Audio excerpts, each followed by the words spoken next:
In this story, we get to know how our world will look if there is ever a zombie apocalypse happens. How do humans get infected by zombie bites? Life after this? How will humans be able to survive, and what will life be like then? In a world messed up by a fungus that turns people into zombies, it's been 12 years. But guess what? Some kids haven't turned into zombies. Smart scientists think these kids might hold the key to saving the world. So they decide to use these kids as test subjects to make a vaccine. Picture a world ruined by zombies. Now in this world, there are hybrid kids living like rats in labs. They're only allowed out of their cells for school. And Melanie is one of them. Melanie and her wheelchair buddies are getting ready for a chemistry lesson. But, surprise?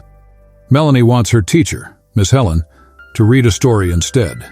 The soldiers on the military base treat these kids like lab rats, but Helen is the only one who cares about them. After class, the kids go back to their cells, and the guards watch them like hawks. They eat bugs 3 times a day, and Dr. Caldwell visits Melanie. She gives Melanie a riddle about a cat in a box and asks how Melanie would figure out if the cat is alive without opening the box. Melanie decides she'll figure it out. Caldwell then asks Melanie to say a number from 1 to 20, and she chooses 13. The next day, Kenny from cell 13 doesn't show up for class, and Melanie worries something bad happened to him because of her. Helen notices the kids are worried and lets them write stories to distract them. Melanie reads hers, a tale of a woman attacked by a giant. Another girl saves her, and they live happily ever after. This story makes Helen emotional and she cries. Melanie feels bad for upsetting her, but Helen comforts her. Then Sergeant Eddie barges in, mad that Helen touched one of those monsters. Eddie spreads his body odor and chaos breaks out. Helen kicks Eddie out. Back in her cell, Melanie meets Eddie again and tells him she'd lock him in a box if she could. That night, Helen discovers Melanie's been handcuffed all day and she screams for help. But no one answers Helen's calls for help, so she decides to open Melanie's cell herself. When Helen enters, she smells something weird, and Melanie starts losing control. Melanie tries to bite Helen, but Helen manages to escape in time. She apologizes for causing the chaos.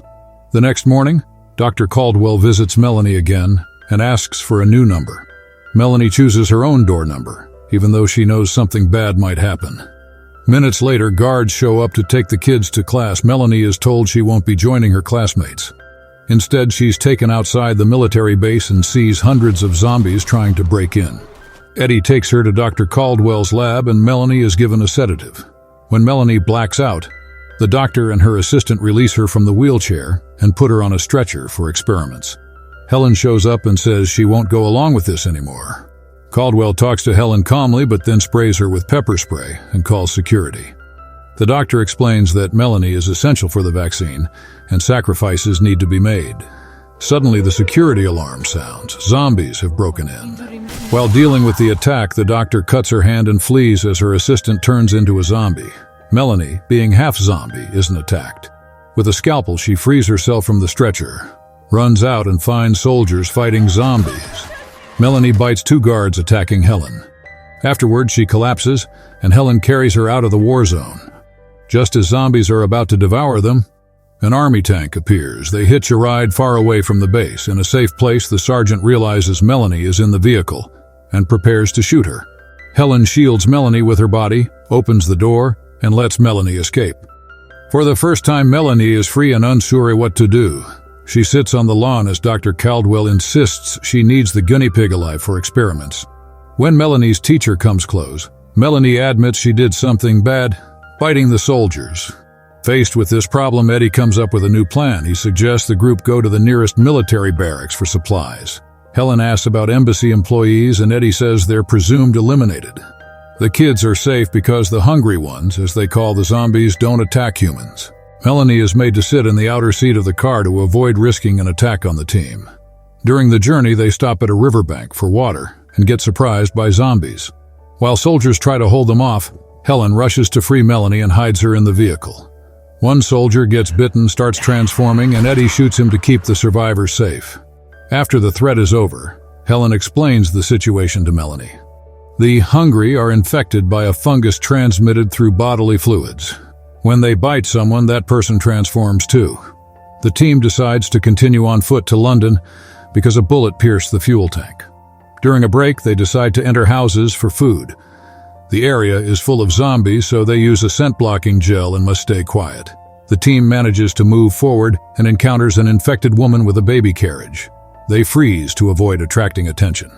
Caldwell walks over to check the carriage, finding it devoured by a rat. The noise wakes some zombies, and Eddie and Kieran shoot them before they can attack. After a few minutes of walking, they find an abandoned warehouse to use as a shelter. Before resting, they check for zombies. Caldwell keeps an eye on Melanie and shares that Eddie and soldiers found something curious in a hospital during a rescue mission. Infected newborns were different. They could think and act like normal people despite their mothers being devoured from the inside. Melanie takes the chance to ask about her own past. Dr. Caldwell believes that the infected mothers in the hospital had embryos that got infected in one incident. The babies, when well developed, devoured their mother's abdomens to get out. Melanie understands why Caldwell wants to use her for a vaccine.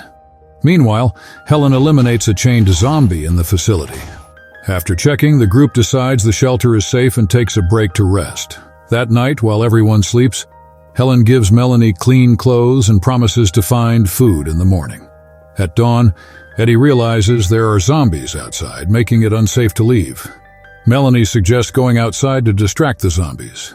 Eddie agrees, and Melanie uses a cat and then a dog as bait to lure the zombies away. The group escapes. They walk until they find another horde. Melanie goes ahead, guiding the team through a radio. Along the way, Caldwell discovers spores that could release new infections. The group hurries until they find a tower filled with structures resembling a giant tree. Caldwell explains the fungus has consumed the zombies' brains, reaching the reproduction stage. If the structures open, it could be the end of the world.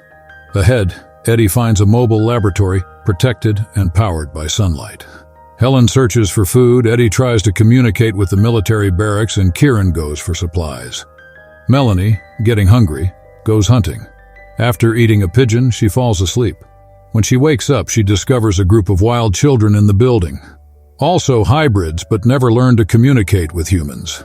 The whole group emerges from hiding, and Melanie suspects they're going after Kieran. She rushes back to ask for help, informing them that Kieran is in danger. Eddie tries to contact Kieran, but there's no response. Kieran has removed his equipment to get food from a store. Just as Eddie is about to leave to find Kieran, they manage to contact the barracks. Eddie confirms Kieran's position, but learns that all the bases are being invaded, and there's no hope of rescue. The group goes after Kieran, and Melanie, with her keen sense of smell, tracks him down. Kieran is lured by a child using a rat, thinking all humans eat living creatures. When he approaches, he falls into a trap set by the children and is attacked. When the group finds him, only his remains are scattered on the ground. Melanie realizes they fell into a trap too. Determined to protect Helen and Eddie, Melanie tries to communicate with the children. She asks Eddie not to shoot them, as they are just trying to survive. Melanie faces the leader of the children in a duel, using her handcuffs to bind him and a baseball bat to eliminate him. She asks her friends not to look at the other children, pretending to be afraid of her, making them think those humans are her prey. They quickly return to the mobile lab to find Dr. Caldwell wearing an oxygen mask. Helen tries to argue, but Melanie realizes Caldwell used the sleeping gas to put them out. Since cutting her hand at the military base, Caldwell's infection has worsened. She needs Melanie as a guinea pig, but Helen would never agree. Melanie, unaffected by the gas due to the fungus in her body, confronts Caldwell.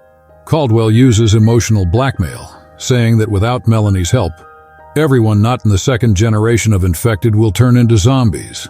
Melanie refuses to sacrifice herself and the other children for the adults. She makes a drastic decision, picking up a box of matches and asking Caldwell not to leave the laboratory. Melanie urges Caldwell to stay in the laboratory for safety, but Caldwell ignores her and goes after the girl.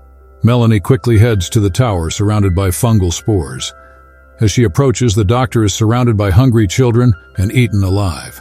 At the tower, Melanie lights a match, setting fire to the parched bodies of the deceased hosts. According to Caldwell, the spores can't be opened manually, but respond to humidity and heat. The fire causes them to explode, releasing small spores into the air. Now anyone breathing in these particles can get infected. On her way back to the lab, Melanie meets Sergeant Eddie, regretting that he left the chamber. Eddie despairs when he realizes what happened and asks Melanie to shoot him in the head to prevent becoming a zombie. Melanie patiently waits until Eddie is fully transformed and fulfills his request. Later, Helen wakes up, and as she tries to leave the lab, Melanie spots the spores in the air. Melanie blocks the door to prevent her teacher from leaving and getting infected. They realize they only have each other.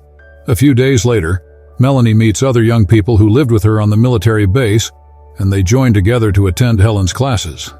The classmates are also invited to join, and Melanie hopes they will soon learn to live in society. What do you think about the zombie apocalypse in your imaginary world? If ever the zombie apocalypse happens, what will you do and how will you survive?